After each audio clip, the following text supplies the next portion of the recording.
ఈరోజు దేవుణ్ణి దీవించమని, ఈ శ్రమ నుంచి విడిపించమని, స్వస్థత దయచేయమని ఎందు నిమిత్తం అడుగుతావు? ఏం చెప్పి అడుగుతావు? హిజ్కియా అన్నాడు, నీ ఎదుట నేను యథార్థంగా ప్రవర్తించిన ఆ దినాలు జ్ఞాపకం చేసుకో, అదొక యోగ్యత. ఈ శతాధిపతిని స్వస్థపరచమన్నాడు, ఆ ప్రజలు అతనికి సాక్ష్యం ఇస్తున్నారు, నీ ద్వారా స్వస్థత పొందుకోవడానికి ఇతడు యోగ్యుడు అని.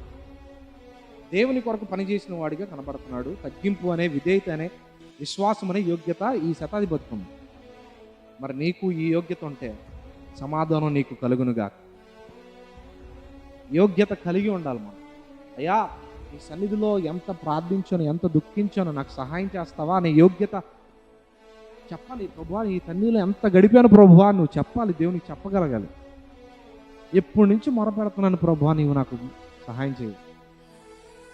ఎంత కష్టం వస్తున్నా, నష్టం వస్తున్నా నీవే అన్నట్లుగా నేను బ్రతుకుతున్నాను కదా, ఆ దినాలు జ్ఞాపకం చేసుకోవా అనే యోగ్యత నీకు కల